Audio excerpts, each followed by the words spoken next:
Hi guys, Matt Easton here. So when I posted my initial couple of videos about the massive two-handed sword here, which are variably known as zweihander or beiden-hander, two-handed sword, great sword, spadone, montante, they go by many names, but let's call it giant two-handed sword.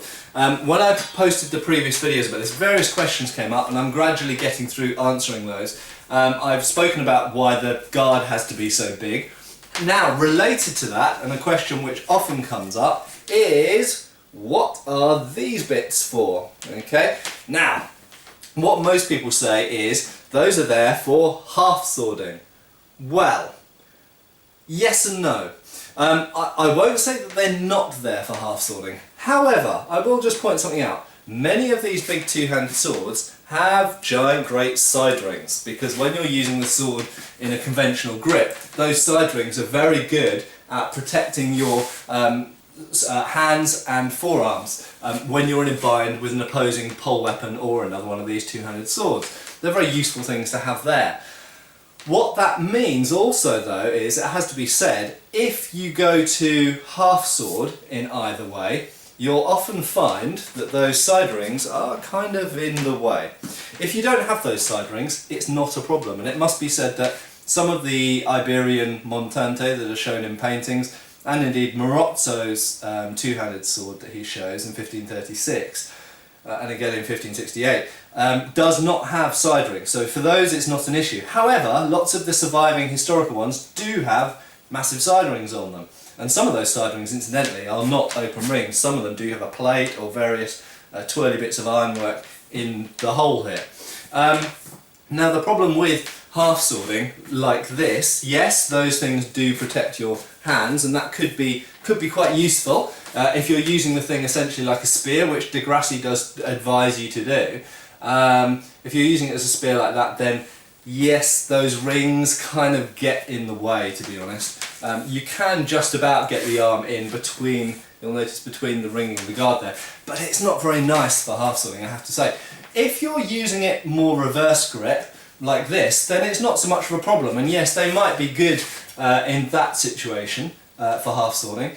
However, it has to be said, if you were using this for half swording usually, and according to most of the treatises that show half swording, you wouldn't normally grip your blade that close to the hilt. You'd normally actually be gripping it more up here for actual conventional half swording.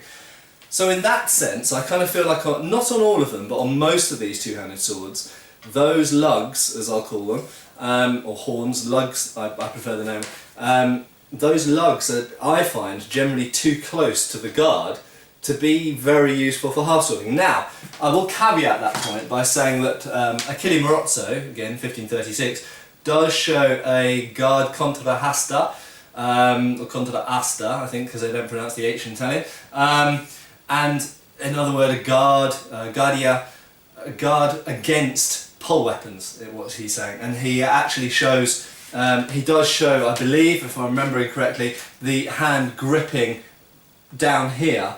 So in that case, yes, you could say it's a kind of half swording, and definitely these lugs or horns are it's helping to protect the hand in that situation. And definitely the other thing to say is that portion of the blade is always, as far as I've ever seen anyway on originals, is always blunt. However, it has to be said that a lot of two-hand swords are also blunt a bit up here as well. Although generally speaking they are edged to that point, you know, I'm talking about exceptions here. Generally speaking they're edged to that point and blunt there, which would back up the idea that this section is for gripping, for half swording of sorts, or using the weapon more like a spear. So yes, on one hand definitely those lugs could be, and probably were, although I wouldn't say definitely, were probably partly there to assist a form of half swording. However, to my way of thinking, I believe there's a more important primary purpose for those lugs, and I believe it's the same as the lugs you have on a Federschwert or practice feather sword, and that is to keep the opponent's blade or pole weapon further away from your hands in a bind. And I'll just explain that with it would be easier to show if I had another person with one of these, but frankly we wouldn't both fit on the screen anyway. So for now I will have to use a stick. But if I'm holding, let's just get these things around in the right hands, there we go. If I'm holding a massive two-handed sword and I'm binding against someone else's weapon, their weapon can slide down my weapon. Now, when you've got a shorter weapon, you often end up in quite an angled bind. Okay, so your hands are not as at risk. However, when you have a very long-bladed weapon, your bind is often very shallow. By shallow, I mean rather than being at that angle, it's more like at that angle. Now, if we have, instead of binds that are forming at this angle, binds that are forming more at that angle, suddenly, you'll notice, this will slide down and threaten my forearms and hands. And in that situation, it becomes very useful to have these lugs to prevent whatever it is sliding down, it could be a pole weapon or it could be another two-handed sword, from coming all the way down here and coming threateningly close to my face and forearm. Okay, so if I just hold that towards you for a second, so you imagine I'm binding against you here, now your weapon will be bound here and coming over there, rather than here and coming into my face. Okay, so what it does is it essentially keeps the opponent's, in a bind, it keeps the opponent's weapon or pole, if it's a pole arm, further away from you, be it your hands, your arms, or even your head or your body.